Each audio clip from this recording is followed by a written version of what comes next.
Hey, all right on time, 11 o'clock. It's time for our last YouTube session of the semester. This is August the 3rd. It's our 8th week of our 8 weeks. We're going to go through the material that you might want to know about for the final. I'll give you an idea about how the final exam is going to be set up and the essay questions at the end of it. And we'll talk about what will be on it. And we're going to go over the last little bit today. I believe we finished Christianity last time, so all we have to do is Islam today, and we'll zip right through Islam and be done. Bear with me for just 1 second, because I just finished my last 2 classes back to back, and I had to get finished, so I didn't have any time in between.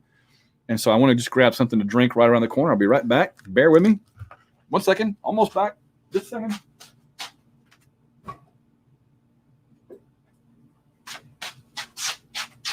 I'm back. That didn't take long. All right. My chair's gotten out of whack. Hold on. There we go. And my pants are out of whack. Okay, there we go. Again, I keep these headphones on so I can hear if the audio messes up, and I'm going to go ahead. Okay. I didn't want to go all the way upstairs to the refrigerator to get something, so I got a hot one. Ugh. Gotta have something. Been talking for 2 hours already, and I got another hour here to go. Put it in a nice little koozie. Not that that's going to help it be cool.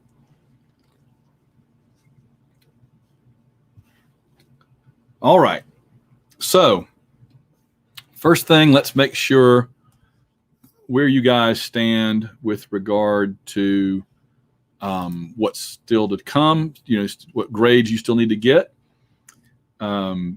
Your video quiz is still out there, and you have, I believe I made it available until the end of the week. I'm just going to check.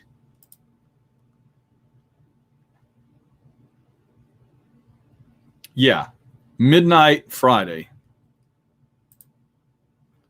So your video quiz, I guess that's the... freezing him. Yeah, that's the Riza Aslan. Good. Okay. So I hope you enjoy that video. I think Riza is a very, very interesting speaker. And his book is really good too. And then you got the final exam. So I guess, yeah, you guys are good to go. I think I've graded all your papers now. The only thing that's left for me to grade will be your final exam, the essays. And then I'll add that points into your multiple choice grade on it, and you'll have your everything. Okay. So I guess that's that. If you have any questions, if you're watching live, drop them in on the side. And otherwise, if you're watching this later and you have any questions, just send me an email, or, you know, we can talk or whatever. Things have gone pretty well, I think, so far this semester. So knock on wood. All right. So let me find our material to go over today. Oh, that's not it. Here it is. Okay. So I'm going to share the screen with you, and we can go through Islam. This is our last stop. I have to push several buttons here and click several little dots, and then we'll be able to do it. Share screen, share, and boom, there it goes. Okay. All right. So our last stop on the religions of the world, basically, is Islam. Their symbol is the crescent moon and the star. It doesn't really mean anything in terms of religion. It was, my understanding is, it was a kind of a royal symbol of several of the kingdoms that adopted Islam, and so they kind of like adopted it as the symbol of the religion. That's fine. And green is kind of the color of Islam for whatever reason. That I don't know, but it is. There's the Dome of the Rock in Jerusalem. Uh-oh.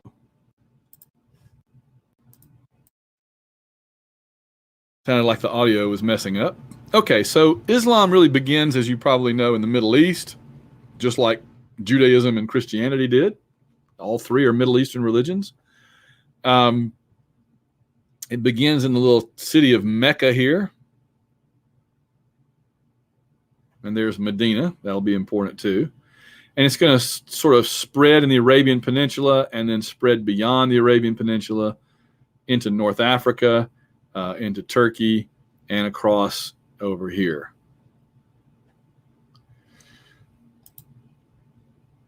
And here are the countries today in the Eastern Hemisphere that are the most Muslim. Again, the dark green ones are the Heartland, the Arabian Peninsula, and the immediately surrounding areas. They are the Muslims in the former Yugoslavia, the Bosnian Muslims.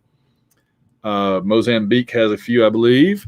Of course, India has quite a large Muslim population. There's Bangladesh. Russia's lit up because there are a few Muslims along the southern border here, including Kazakhstan. Right, so that might be the Ukraine.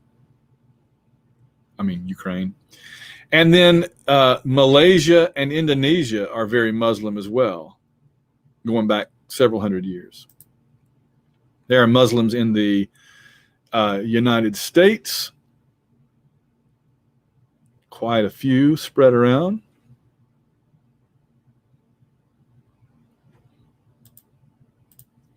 So a Muslim literally means a person who submits to God's will. That's what the word means. Islam itself is the act of submitting to God, and that became the name of the religion, right? So a person is a Muslim, Islam is the religion. Allah simply means God in Arabic. So when Jews talk about God, Christians talk about God, and Muslims talk about God, theoretically they're all talking about the same being, just with different names. Jews would say Yahweh or other names. Christians would say God, but it's Jehovah.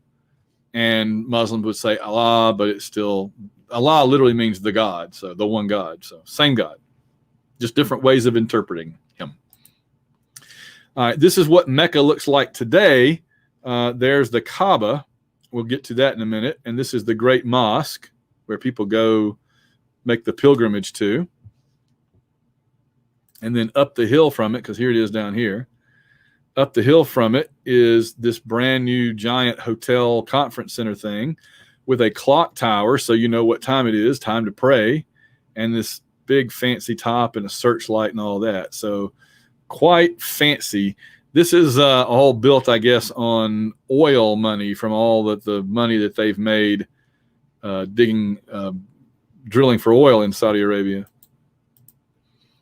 So humans are free to choose whether and how to submit to God's will. Humans are supposed to be free in Islam. All Muslims are supposed to be equal except in their obedience to God's will. So in other words, all Muslims are equal except in how obedient they are to God. But of course, we know in practice that's rarely true. Women are certainly not equal. And throughout history, Muslims from some countries have had more privilege and power than those from others. This is true. It is a faith and a way of life. Like, you could be a Christian and only go to church on Easter once a year or Christmas once a year and still consider yourself a Christian. You could only go to church on Sunday and forget about Christianity the other 6 days of the week. To a Muslim, that would not nearly be enough. Muslims are supposed to think about their religion, about God, about Muhammad, every day, all the time. They pray 5 times a day. It's a quite demanding religion. It demands you to be very active in your faith and not lax. So the origin story, and this is our last origin story, goes back to Muhammad. Muhammad, he's the prophet, but at that time, he was born in about 570. As an orphan of the city of Mecca. But Mecca, the nature of Mecca has a big influence on the nature of Muhammad, which has a big influence on the nature of Islam. Mecca was a trading post town. It was like a town you'd go to the outlet stores or something, or to go to eBay. It was like the eBay of cities, So people from all over came to Mecca to trade. And the Kaaba, remember that little black cube you saw in the Great Mosque? It was there, and it was there before Islam, and it was there as a place that tribes would bring their idols. You see, Mecca was what we call a trucial city. You're under a truce when you're there. You are not legally allowed to fight. And the various Arab tribes were like the Hatfields and the McCoys times 1,000. They all had these blood debts, these blood rivalries with each other. So, you didn't want people fighting when they came to do business. So the leaders of Mecca would say, you leave your animosities at the city gates and you put your little idols that you worship inside the Kaaba where they can hang out. So I think of the Kaaba as like the God daycare center. All the different tribes, little idol gods would sit there together. And I always like to imagine they're talking like, how did you create the world? Oh, I put it on the back of an elephant. Oh, that's cool. I floated it down the river. Oh, neat. So all these little idols are in there being being gods while you're out shopping. Okay, and not fighting over religion or tribal things or whatever. So he was raised as an orphan, raised by his relatives, and so that meant he kind of got passed around, by the community, by the people that were Bedouins out with camels in the desert, and by people that were business people living in the cities. So he got a nice broad exposure to the way of life of all the Arab people. He also met Christians, Jews, and Zoroastrians. That all three of those religions predate Islam. So he met them and learned from them. And so he begins to wonder, why is it that the Jews, the Christians, the Zoroastrians, when I meet them, they seem like they got their act together. They don't have these blood feuds and not always fighting with each other. Why is it that they get along so great and have, he's meeting them on the caravans, the traders carrying goods and having gold and jewelry. And he's wondering, why is it that they are doing financially so well and the Arabs are tribal and fight each other all the time and are poor? And so Muhammad begins to decide that it is the paganism of the Arabs that is their problem. That if the Arabs knew about the one God, maybe they could be unified like the Jews, the Christians, the Zoroastrians, right? Why? So he begins to ask, why hasn't God sent a prophet to the Arabs to tell them about the one God and to unify them? It makes sense, right? And so he begins to object to paganism and says God should send a prophet to the Arabs. Well, he does, and it's him. In 610 AD, while Gabriel is up meditating in a cave outside of Mecca, he says he is visited by the angel Gabriel. And Gabriel brings to him the revelation of the Quran. So in other words, Gabriel dictates to him the holy book. And this book, and Gabriel says, you, Muhammad, you are the person you've been looking for. You are God's long-awaited messenger to the Arabs. You are the one here to tell the Arabs what all the Jewish prophets told the Jews and what Zoroaster told the Zoroastrians and what Jesus told the Christians. That is your job for the Arabs. And later, Muhammad decides he's not just the Arab prophet. He is the last prophet for all humanity in the line of Abraham. So in other words, Muhammad decides that his message is for everybody, just like theirs was. But this, his preaching this new religion attracts the hostility of the leaders of that town. Because again, that was like a factory outlet mall town. And the last thing any business, the last thing any business wants is religious fanatics out in the parking lot yelling and screaming at the customers. So they tell Muhammad, you need to get out of here. We're going to arrest you and kill you. So in September of 622, Muhammad and his closest followers pack up and leave Mecca and journey to Medina, that city up north of there. This is called the Hijra. It's where the Islamic calendar begins. So if you want to know what year this is on the Islamic calendar, then subtract 622 from 2020. But this move united his followers into what's called the Ummah, the Islamic family. See, tribal family loyalty was so important to the Arabs They wouldn't let anything come before their loyalty to their tribe. And what Muhammad has done, just like Jesus kind of did, is say, leave your family and your tribe behind you if they won't come with you, and we'll create a new family with your loyalty to it called the Islamic family, the Ummah. Very similar to what Jesus did, telling the apostles, let the dead bury the dead, come with me, we'll be fishers of men, all that.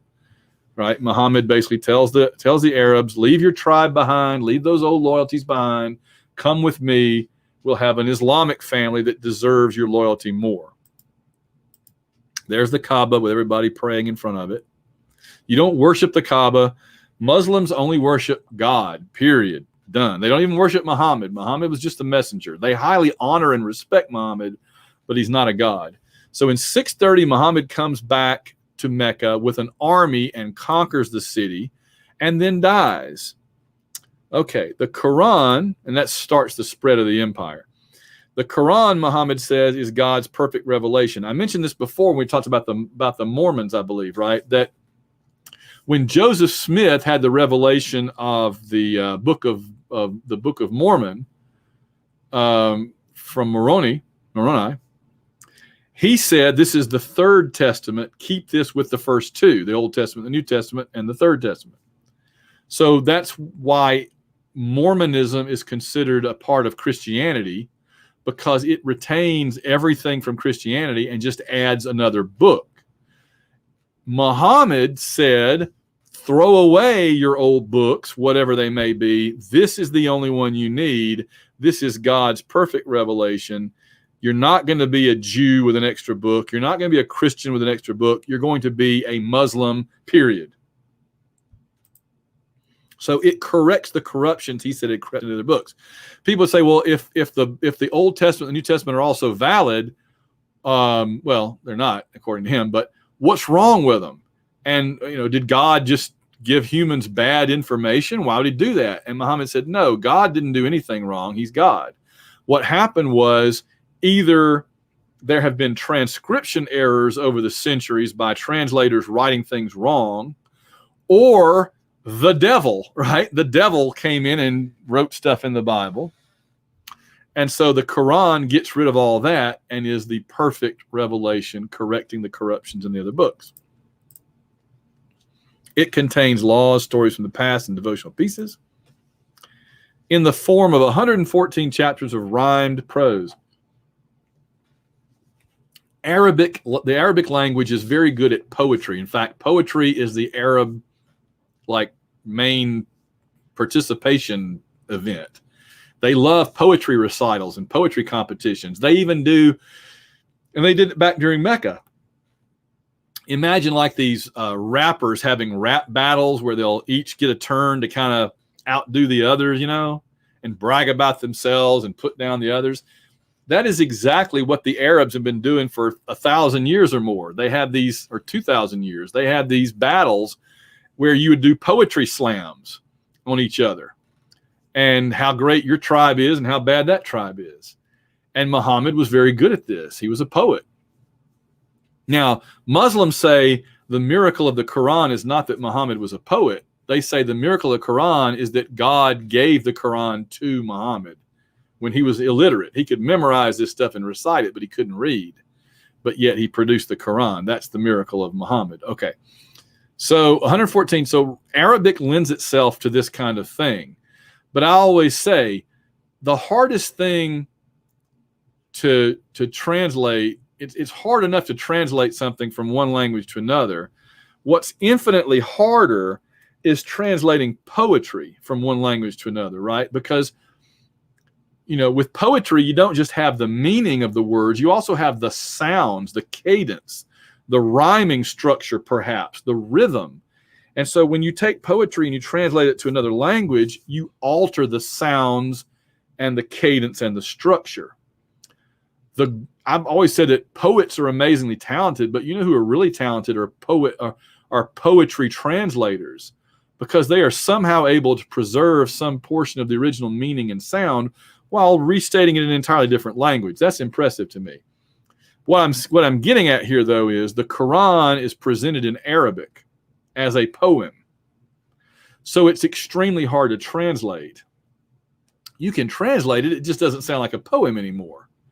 So, you know, the Quran is available in every language, but people when people convert to Islam, they often will spend a lot of time studying Arabic so that they can read the Quran in the original Arabic where it sounds the best. Okay. Imagine trying to read the King James Bible out loud if it was translated into Polish or Russian, right? It just wouldn't sound the same. So that's the thing with the Quran. People will just try to learn Arabic to read it that way. It includes prohibitions, things that you shouldn't do. And it also talks about God's power and a coming judgment day, very similar to the Jewish and Christian Bible. Jews and Christians are respected in the Quran as people of the book, meaning Muslims are supposed to consider Jews and Christians as almost Muslims, right? They're close. They don't have the right book, but they have a book. They have the right God. They have the right prophets. They just don't have Muhammad and the Quran. So they're like almost. So when Muslims treat Christians and Jews badly, as happens occasionally, and vice versa certainly, when Muslims treat Christians and Jews badly, they're violating the Quran, because the Quran says they're supposed to treat them and respect them nicely as being almost Muslim, if that makes sense. So again, these religions are so closely related that there are other prophets of Islam, and you may recognize their names. Adam, I don't know who he was prophesying to. Eve. He was like, oh, he's prophesying again. Noah, yeah, that Noah with the boat, the ark. Abraham, Moses, Jonah, Job, and Jesus. Yet Jesus is considered a great prophet in Islam. Islam recognizes that Jesus exists and consider him a great prophet. They don't consider him the son of God because they don't believe that God is a human being who can have a son. They just think that doesn't make sense, and they don't go there.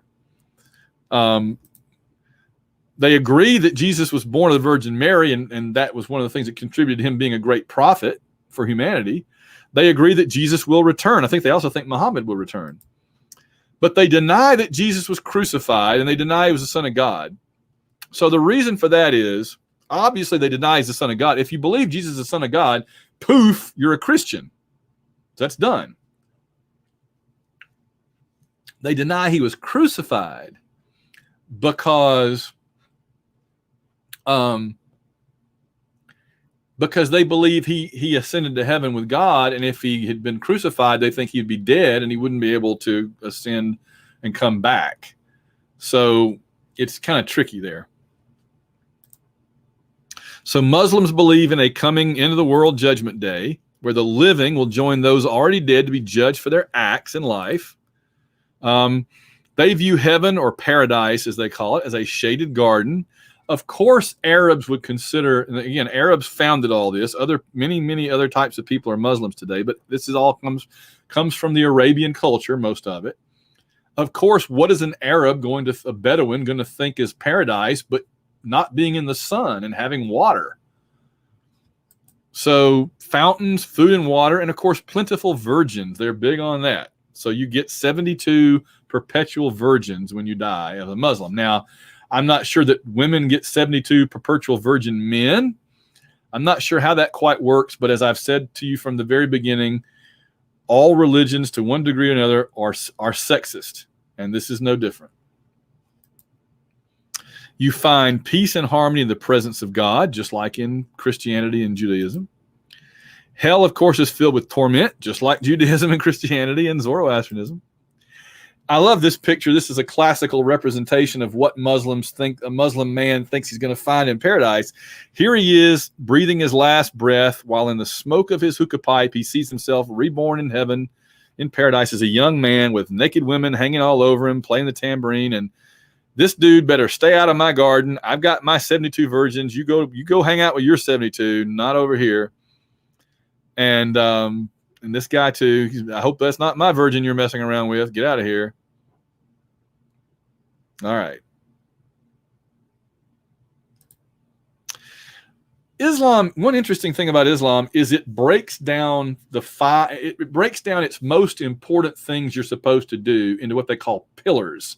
So there are 5 things that Muslims are supposed to do in life that are called the 5 pillars of Islam. The first one, and it just helps you to remember it by having the 5, is to witness. And when you witness, all that means is you go around saying to yourself or to others, there is no God but God, and Muhammad is the prophet of God, right?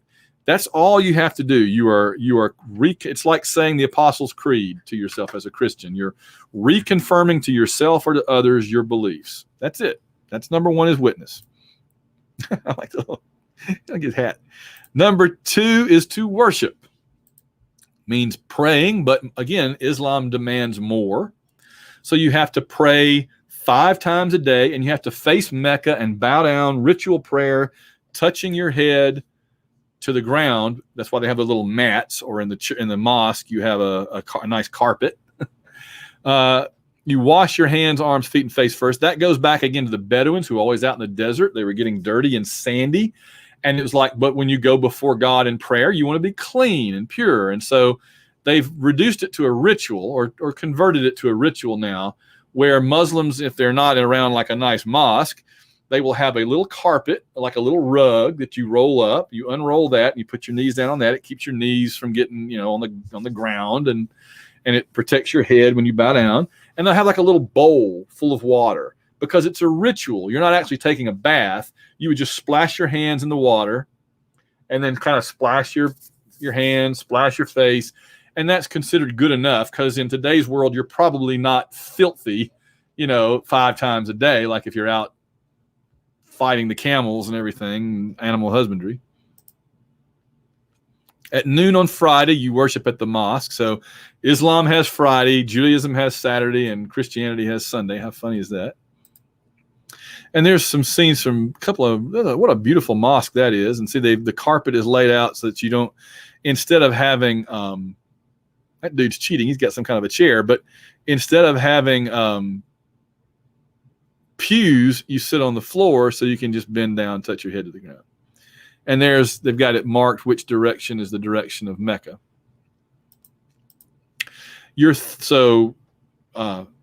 Witness and worship. Number 3 is fasting. Just like exactly what you think. You don't eat during the month of Ramadan or other stuff. That's the holy month. It moves around because the Muslim calendar is not exactly the same as ours, so it moves around relative to the time of the year. But during the month of Ramadan, you fast from daybreak to sunset. It means no eating, drinking, smoking, or sex. You spend your extra time praying. I always joke, you spend your extra time praying, Ramadan will be over soon. But no, you got to respect that.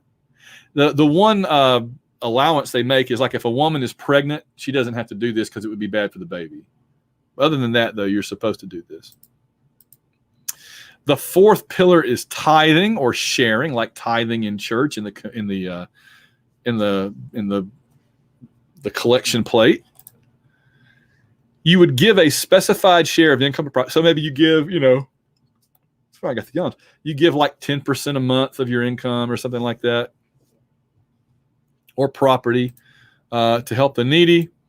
The wealthy would give additional gifts to the poor, the sick, the young. You might help build a clinic, or a school, or a masjid, an Islamic center, or a mosque or something like that. You're just using your money to help the community. It's a very admirable attitude to try to help the community when you're wealthy. And there's the Kaaba again in the Great Mosque. So your 5th pillar is the pilgrimage, or the Hajj. Muslims all over the world are supposed to make a journey to Mecca at least once in their life if they are able. Like if you're too old and infirm, God would understand, presumably. If you're a poor shepherd on the hills of Uruguay and you can't make it to Saudi Arabia, God would theoretically understand. But if you have the means to get there, then at least once you're supposed to go. Or if you don't, God, when you go to be judged, God is going to be like, dude, why did you never came to Mecca? Why not? You had the means. Oh, well, Hell Express that way. So you try to go there at least once and be in communion with the others. Happens during the 12th month of the year. Again, it moves around. And Saudi Arabia is in charge of it. You do various rites while you're there, including circling the Kaaba and praying at it and everything. Again, you're not worshiping the Kaaba. It's just a symbol. But but yeah, you do it when you're able to. Some people go it's kind of like the Super Bowl. Some people go every year. Some people save up their whole life to go once. But it brings Muslims together because you have people from all over the world, every ethnicity, every race, men and women coming together. And it's, it lets them have that family, that ummah that I mentioned, connection. And there it is. Then there is jihad. Jihad is sometimes questioned as, is this the sixth pillar of Islam? Well, there is no sixth pillar, so technically no, but it is a belief or a practice that is very important to many Muslims. So let's talk about it for a second. Jihad literally means struggle in the way of God. But here's the thing. Some people define it as Islamic holy war, but that's just one of several possible definitions for it. It really is defending your faith. It could be defending with a gun or a bomb, or it could be defending in an argument. Like if somebody next to you says, "Oh, Islam sucks," and you said, "Well, no, let me defend my religion," So jihad has a lot of different ways of doing it. It is controversial, though, even within Islam, because some view it as a holy war against all other religions, and others say it's just defending against attacks, even just verbal criticism. So it's very controversial. All right, just like almost every other religion we've looked at this semester, Islam almost immediately split into multiple branches. So here are the two branches. First are the Shiite Muslims. They are the minority. You don't see them very much, except particularly in Iran and Iraq. The Iranians are almost all Shiites. Iraq Shiites are about like 70% of the country.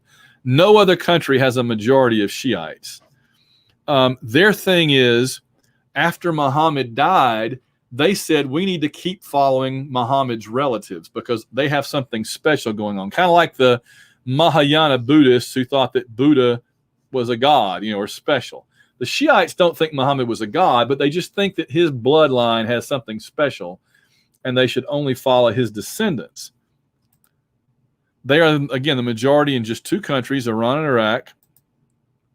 They tend to be more traditional, though not always so, because there are denominations of the other branch that are at least as traditional as the Shiites. I do always point out, though, you can usually recognize Shiite clergy. They tend to dress. Remember, I said that the only people that dressed like the Sikhs in India were Shiite Muslims. See, they dress a lot like the Sikhs that we saw, just they use earth tones more. It's browns and blacks and tans and that kind of thing. They have actually a religious hierarchy. They actually have the equivalent of like bishops and cardinals, who are their religious leaders, called mullahs and ayatollahs. So Iran and Iraq, you will find ayatollahs and grand ayatollahs and mullahs and all that, whereas you don't really find that in the mainstream branch of Islam. And that's called Sunni Muslims. And there's like the traditional headdress, and then guys back here in just a suit and tie. It just depends. Sunni Muslims followed the strongest leader, not Muhammad. In other words, they said Muhammad was important as the prophet, but there's no rule that says we can only follow his relatives. We'll just follow the next important leader that comes along after him and after him. They don't have to be related. And they are the majority of Muslims everywhere else in the world because it's much easier for them to have somebody to follow as the religious leader. They have informal leadership among their communities only, kind of like in the Jewish the synagogues. You might have a lay preacher who studied the scripture, but isn't like the equivalent of the Pope, So informal leadership only. Okay, things you're not supposed to do as a Muslim. Prohibitions, things you are prohibited from. Alcohol, right? The idea is that you are praying 5 times a day. If you get drunk or on drugs, I think I have drugs too, yeah, then you're going to be trying to pray to God with your brain all addled and screwed up, and you're not going to make any sense, and God will not appreciate that. So no alcohol, no drugs. It's a very, I've always argued it's the most conservative religion. It's a very conservative religion. They very clamp down on the things you can do. No gambling, and then no usury. And nobody ever knows what that means, so I'll explain. Usury is loaning money at very high interest. So I would argue that a lot of credit cards are usury, right? Like if you go and get a loan on a car or something, or your student loan is like 5, 6, 7%, that's okay. But if your credit card is like 22% interest or something, that's usury, man. And people say that's usury. So the Quran and God tells through Muhammad tells Muslims you're not supposed to charge high interest. The problem is the Quran doesn't give a number. So Muslims throughout history, sorry, I can tell I'm getting close to the end because I get yawny. I'm not sleepy. I just get to where I'm yawning. I apologize. There's no number figure given in the Quran. And so some Muslim societies say, well, just something reasonable, usury would be unreasonable interest. But other Muslim societies say we can't take any chance with this, so no money lending at all. But that really messes up banks. It's hard to have a banking system when you never loan money and bring in interest. So Muslim societies throughout history have wrestled with the idea how much interest to charge, because the Quran doesn't say. No eating of the flesh of pigs. So no ham, no barbecue, no bacon, no pork. Oh, sure, Lisa, it's the magical meat animal. But Dad, it is. So no eating of the flesh of pigs. And I think that really goes back, Jews are not supposed to either. It goes back to the fact that pigs can catch diseases that humans can catch, and you can get it by eating pork that is not properly cooked. And so I imagine that it became a religious practice for both religions just to stop people from making themselves too sick. Muslims are not supposed to wear silk or gold. They get around it sometimes by following the letter of the law rather than the spirit of the law. So they might wear platinum or diamonds or something. And you're not supposed to have any idols at all. They really don't like idols. They don't even like pictures of a human being in the mosque or whatever. They just like text from the Quran. And you're prohibited completely from sex outside of marriage. One of the fastest ways a woman can get in trouble is to be caught even in the same room with a guy who's not her close relative.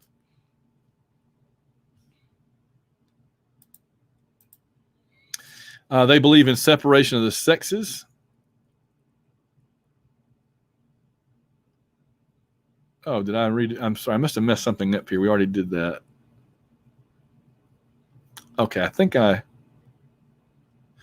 I probably just need to edit this, but let me go ahead and finish it, and then I'll do it when we're done. I just kind of got a few pages kind of out of order or messed up. So separation of sexes means that, like if you went in a McDonald's, there'd be one line for men and one for women. They'd be separated by a little distance because they don't want men and women mixing together. They just are it's a very conservative society, a very conservative, almost prudish religion. And they don't like nudity. They don't like men and women being blended together like that. We did that. Sexual relations should not occur outside of marriage, meaning that if you're not married and you mess around, you're going to get in big trouble. Some young women are even killed, depending on I got to say, a lot of this depends on the society, right? If you're in like modern Turkey, although it is getting worse there, but in modern Turkey, they wouldn't do anything ridiculous like that. They consider themselves partly a European country, and they're not going to go off the deep end. But on the other hand, Saudi Arabia or Iran, you better be careful. Most marriages arranged by parents. As they're older, I always tell the story that, and it's and again, it depends on the society. It depends on the country. In some cases, it's voluntary. Like, for example, my manager that I worked for when I worked at Radio Shack in college in Atlanta was from Iran. And he had been married to an American woman, and that didn't work out, and he got divorced. He was very sad, and he was just having a hard time. So when I worked for him for like a year or two, he was always kind of sad and depressed because his romantic life was not good. wasn't happy with American women, but he didn't, he just didn't know what to do. And he was very unhappy. And I ran into him about 5 years later, and he had a goatee and a beard. And I'm like, oh, hey, Majid, how's it going, man? You grew out your beard. And he goes, yeah, my wife likes it. I'm like, oh, you have a wife? He's like, yeah, I got a wife and a little boy. I'm like, wow, when did that happen? How did that happen? He goes, well, I just asked my parents to send me a wife. He got fed up with dating American women, and he just got his parents to pick a woman from the community there and send her over to the United States. So, and again, sometimes, we're conditioned by our culture to believe that that's horrible, right? We're conditioned to believe it never works out. They never love each other. One of them is always in love with some other true love, and they can't be with them because of the arranged marriage and all that. But Gandhi's marriage was an arranged marriage, and they did great. And Majid's marriage apparently was great. So you got to respect it when it works, I guess, as long as it's not by force. I had another student in Atlanta that was a young lady that she told me that she wore like the full, chador every day. But she told me that she had come from, I guess, Jordan or somewhere, and her parents had promised her to another family's son. Well, the son came to America and got his law degree and everything, and he was making all kinds of money. And his parents were like, now you need to marry this little girl from down the street over here in Jordan or whatever. And he's like, I'm doing well. I got a lot of money. I'm an American citizen. I speak perfect English. Why do I want to marry some girl from the village back in Jordan? And they're like, because we promised the family that you would. And he's like, all right, if she can learn English and get her college degree in the next 2 years, I'll marry her. And she did. I was her college professor.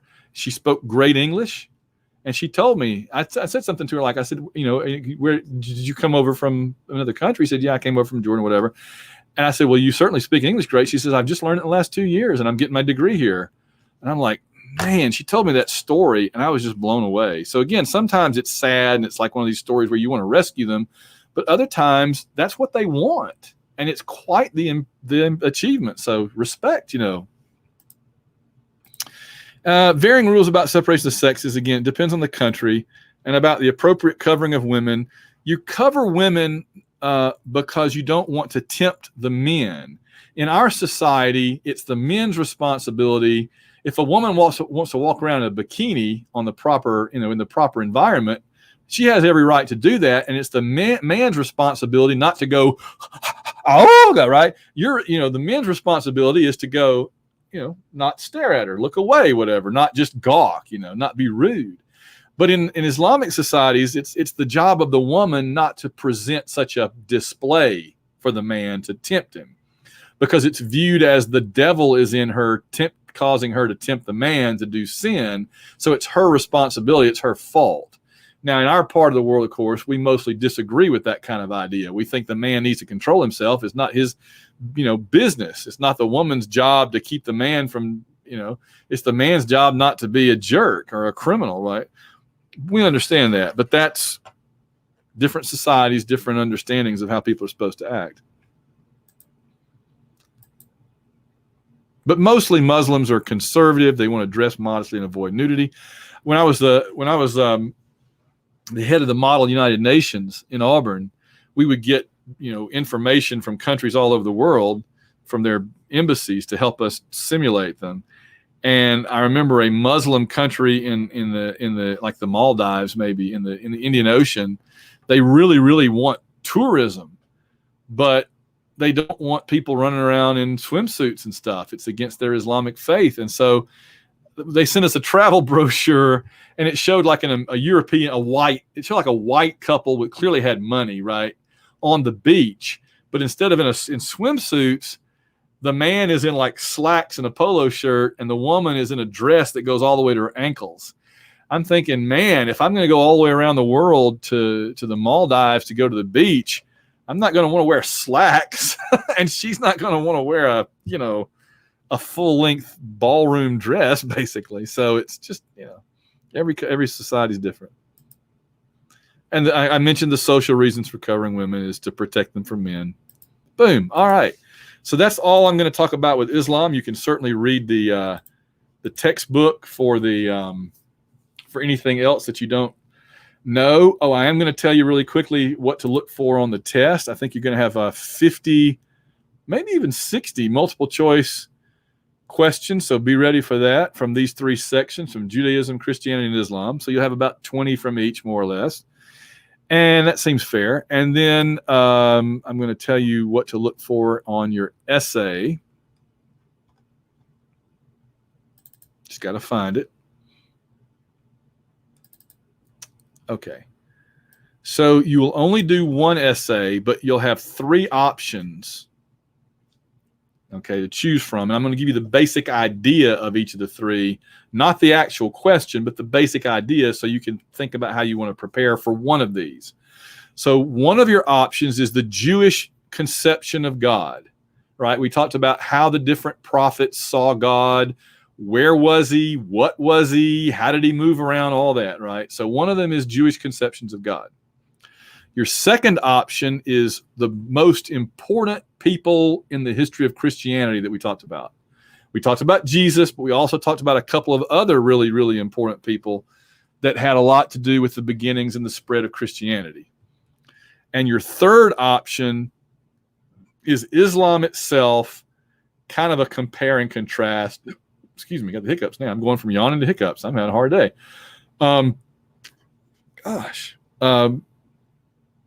So a kind of a compare and contrast Islam compare with these other religions. In other words, if you want to do the third one, kind of have an idea how Islam works and what makes it different from other religions. Okay.